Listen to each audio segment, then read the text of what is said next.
Esse vídeo é patrocinado pelo canal Catolicismo Blindado.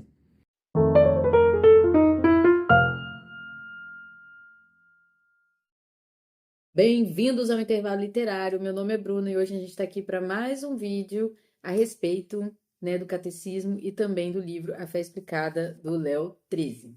Se você ainda não viu o primeiro vídeo, eu vou deixar linkado aqui embaixo e também aqui em cima nos cards. E aqui embaixo também tem lista de livros que eu indico e formas de você ajudar o canal a continuar funcionando, tá? Para você contribuir. Tem o meu Pix, tem como se tornar membro. Quando você compra em qualquer link desses que eu deixo aqui embaixo, você me ajuda também. Então já se inscreve aqui no Intervalo Literário se você chegou agora, tá? Se você gosta desse tipo de conteúdo, também compartilha com seus colegas e deixa também o seu comentário aqui. Então, a gente falou no último vídeo a respeito de quem somos nós, né? E falamos que nós fomos feitos para desfrutar da glória de Deus. Nós somos feitos para contemplar e viver a vida de Deus. E isso é muito importante. Mas quem é Deus, né? Agora é um vídeo sobre quem é Deus. E a gente vai falar aqui no Catecismo, ali por volta do artigo 40. Então, se você está acompanhando no Catecismo, você vai ler o conhecimento de Deus segundo a Igreja e depois como falar de Deus. E vai até o capítulo 2, onde vai falar Deus vem ao encontro do homem, a revelação de Deus, as etapas da revelação. Essa é a parte importante para a gente poder estudar. E no Léo 13 é o segundo capítulo. Mas, então, quem é Deus, né? Quem é essa pessoa que é o objetivo final, o bem supremo da minha vida? Como que nós podemos alcançar a totalidade desse entendimento? Não tem como. Mas a gente pode enumerar os atributos para poder conhecer melhor. Um aspecto da revelação de Deus, do conhecimento de Deus, muito importante para a gente nunca esquecer, é que ele se revela a nós de duas maneiras. Ele se revela na natureza, né? O homem é capaz de saber da existência de Deus pela criação e também, né, pela lei que foi colocada no nosso coração e pela revelação especial. Por exemplo, lá em Romanos 1,18 diz o seguinte: a ira de Deus se manifesta do alto do céu contra toda a impiedade e perversidade dos homens, que pela injustiça aprisionam a verdade. Porquanto, aí no versículo 19, muito importante, porquanto o que se pode conhecer de Deus, eles o leem em si mesmos, pois Deus lhes revelou com evidência, desde a criação do mundo, as perfeições invisíveis de Deus. É sobre isso que a gente vai falar. As perfeições invisíveis de Deus, o seu sempre eterno poder e divindade se tornam visíveis à inteligência por suas obras, pela natureza, né? De modo que não se pode excusar. Então, o homem, ele é sim, todos os homens conhecem a Deus, sabem quem é Deus pela sua própria natureza. Então, o primeiro ponto, né? Deus é a causa de todas as coisas e ele mesmo não tem nenhuma causa. Ele é a existência. Nada existe antes dele. Deus é aquele que existe por conta própria. Deus respondeu a Moisés assim: eu sou o que sou. E isso é o que você dirá aos israelitas: eu sou, me enviou a vocês, né? Êxodo 3:14. Segundo, Deus é espírito. E é necessário que os seus adoradores o adorem em espírito e em verdade. João 4:24. Existem duas formas, né, de substâncias pela filosofia, teologia e tudo mais. As espirituais e as físicas. O ar, a água, os nossos corpos, os objetos, as plantas, elas podem ser destruídas. Basta a gente separar as suas partes. A substância espiritual é simples, por isso que ela é imortal. Ela não pode ser desfeita. Só Deus pode destruir alguma coisa imortal, né? O Léo 13 aponta 3 substâncias espirituais que nós conhecemos: Deus, os anjos e nós. Por enquanto, a nossa alma está ligada ao corpo e dependemos do corpo para agir. Mas se o nosso corpo evaporasse, como ele diz, né? Ainda assim, a gente seria a gente mesmo. Os nossos afetos, as nossas lembranças e os nossos defeitos e virtudes. No livro Contra as Heresias de Santo Irineu de Leão, na página 77, no ponto 13.3, diz o seguinte: saberiam que Deus não é como os homens e que os seus pensamentos não são como os dos homens. O Pai de todas as coisas está bem longe dos sentimentos e das paixões humanos. É simples, sem composição e sem diversidade de membros, inteiramente igual e semelhante a si mesmo. É todo o intelecto. todo espírito, todo sentimento, toda percepção, toda razão, todo ouvido, olho, luz e toda fonte de todos os bens, como falam de Deus as pessoas piedosas e religiosas. Aí no ponto 13.4. Deus está acima de tudo isto e por isso é inexprimível. Será chamado retamente intelecto que abrange todas as coisas, mas não semelhante ao intelecto humano. Será chamado justissimamente luz, mas completamente diferente do que nós conhecemos por luz. Assim, o Pai de todas as coisas, em nenhuma de outras coisas será semelhante à pequenez do homem. Será nomeado a partir dessas coisas pela sua benevolência, mas é tido superior a elas pela sua grandeza. Olha como que a igreja primitiva, né, já falava dessa forma de Deus, é inexprimível mesmo.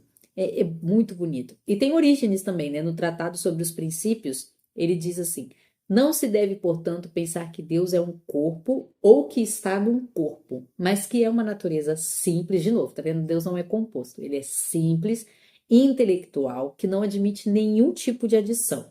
E do mesmo modo se deve acreditar que não contém em si mesmo nem mais nem menos, mas que é sob todos os aspectos uma mônada, ou por assim dizer, uma ênade, inteligência e fonte de onde tem a origem todas as naturezas intelectuais ou todas as inteligências, né? Para se mover ou agir, a mente não precisa de espaço material, nem de grandeza simples, nem de figura corporal, nem de cor, e não tem absolutamente carência de qualquer coisa própria do corpo ou da matéria. É por isso que essa natureza simples, que é totalmente espírito, não pode admitir demora nem hesitação nos seus movimentos e nos seus atos para evitar que a simplicidade da natureza divina não pareça circunscrita e constrangida numa certa medida por uma adição desse tipo. Assim, o princípio de todas as coisas não se pode achar composto e diverso, nem múltiplo, certo? Ou não uno. Por isso, esse princípio deve ser percebido como estranho a qualquer mistura com a corporeidade e consistir, por assim dizer, na única forma da divindade. Por que eu trouxe esses textos enormes assim, né, para vocês? Porque eu queria mostrar para vocês que o Léo 13 está falando já está, né, lá na patrística, já está lá nos pais da igreja de forma muito elaborada, né? Não é uma coisa de agora. Ponto 3. Deus é bondade infinita. O Senhor é bom para todos. A sua compaixão alcança todas as suas criaturas. Está no Salmo 145. No parágrafo 239 do Catecismo está escrito o seguinte: ao designar a Deus como nome de Pai, a linguagem da fé indica principalmente dois aspectos. Deus é a origem primeira de tudo e autoridade transcendente, e ao mesmo tempo é bondade e solicitude de amor para todos os seus filhos. Esta ternura paterna de Deus pode também ser expressa pela imagem da maternidade, que indica mais a imanência de Deus, a intimidade entre Deus e sua criatura. A bondade de Deus se revela em muitos aspectos, e o catecismo vai articular isso demais, assim. Por todo o catecismo está falando sobre a bondade de Deus, mas o mais importante é saber que Deus não é bom do jeito que nós podemos ser, ou seja, né, de forma incompleta, que possa melhorar com o tempo ou de forma limitada das nossas capacidades. Porque pode ser que alguém seja extremamente bom, mas ninguém tem tantos recursos para doar aos outros tudo que poderia, né? Nós não temos todo o tempo do mundo para sermos bons para todas as pessoas que estão ao nosso alcance. Deus é a bondade e Ele é a causa de todas as coisas. Então, não lhe faltam recursos. Deus é bom de um jeito totalmente diferente, né, de nós mesmos. É a perfeição da bondade, ele é a própria bondade. Ponto 4. Deus é onisciente. Esse atributo de Deus é muito interessante e até fonte de controvérsia, né? Deus sabe de todas as coisas, de todos os tempos, de uma vez só. O que nós sabemos são pensamentos encadeados ou dispersos, seja por assunto ou pelo tempo, vamos dizer assim, né?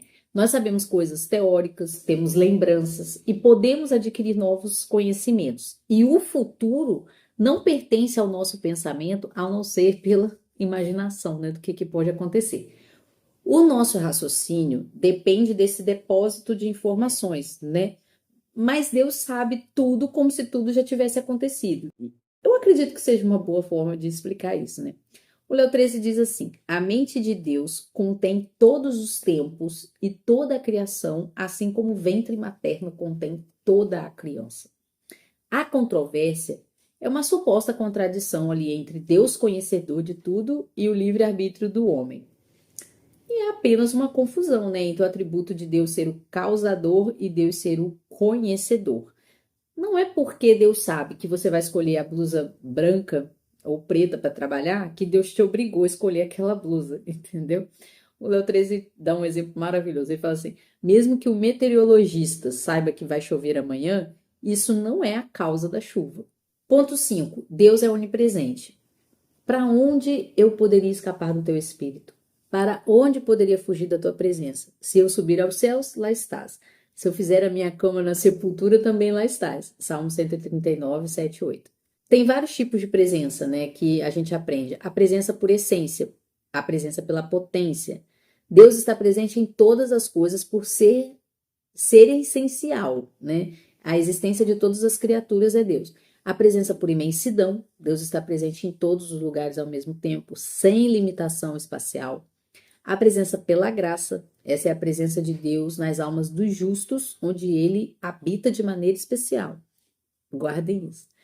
Presença sacramental, especialmente na Eucaristia, onde Cristo está presente verdadeiramente, real e substancialmente. A presença por união hipostática, que é a presença de Deus na pessoa de Jesus Cristo, que une em si a natureza divina e a humana. A presença por visitação, que são aquelas manifestações extraordinárias ou em eventos, né, momentos específicos, como por exemplo, quando vem a Shekinah, aquela nuvem que descia sobre o templo e tal. Ponto 6. Deus é onipotente. A expressão Deus Pai Todo-Poderoso aparece no credo apostólico.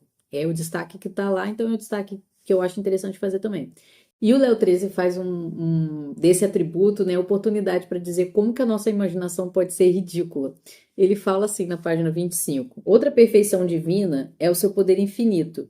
Deus pode fazer tudo, é onipotente, mas pode fazer um círculo quadrado? Não, porque um círculo quadrado não é algo, é nada. É uma contradição nos seus próprios termos. É como dizer luz do dia noturna. Deus pode pecar? Não, de novo, porque o pecado é nada, é uma falha na obediência devida a Deus. Enfim, Deus pode fazer tudo, menos o que é não ser, o nada. Muito filosófico isso. No catecismo, na parte do credo, a partir ali do parágrafo 268 até o parágrafo 274, a gente pode ver mais sobre esse atributo. Deus governa todas as coisas, pois foi ele quem fez. Além de governar a criação, ele governa a história, tem total controle sobre absolutamente tudo. E isso deve mudar drasticamente a nossa própria percepção da nossa vida, né? Quanto de controle você acredita que tem na solução dos seus problemas, nos sofrimentos pelos quais você passa? O catecismo nos lembra de que Deus fez algo grandioso na nossa história, que é retomar a humanidade para si. Deus, na Virgem Maria, se intromete e resgata uma linhagem para ele mesmo, pois da carne poupada do pecado original de Nossa Senhora, Deus traz, né, faz nascer o seu filho, a sua imagem, o nosso Salvador.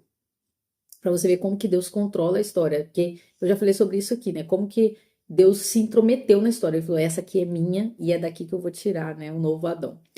Ponto 7. Deus é infinitamente sábio. Ninguém pode questionar Deus. A atitude melhor que nós podemos fazer é pedir a Deus docilidade para viver a sua vontade e ajuda para aceitar os seus desígnios. No ponto 8, Deus é infinitamente santo. A gente não precisa comentar isso, né? Não há nada em Deus que possa evoluir, tornar-se mais belo, mais completo ou mais piedoso. Nem cabe esse tipo de pensamento para a pessoa de Deus, né? No ponto 9, Deus é todo misericórdia. Tá na página 25 isso também. Deus é todo misericórdia. Se buscarmos arrependidos dos nossos pecados, buscar amá-lo, ele vai nos perdoar. Mas ele também não fecha os olhos para os nossos pecados, né? Ou dos pecados dos rebeldes, pois a sua misericórdia não anulará a sua justiça. Ele fala, Deus não é uma vovozinha indulgente que fecha os olhos aos nossos pecados. Se nos recusarmos a amá-lo, embora ele nos queira no céu, a sua misericórdia não anulará a sua justiça. Então, esse foi, gente, o capítulo 2 aqui do Léo 13. E eu espero que vocês tenham gostado, né? Que tenham aproveitado esse vídeo. O capítulo 3 é sobre a unidade e a trindade de Deus. Que Deus abençoe todos vocês. Que vocês consigam ler bastante essa semana, né? Era para ter saído esse vídeo domingo, mas não deu. Mas vocês me entendem, né? Então, tchauzinho, gente. Até o próximo vídeo.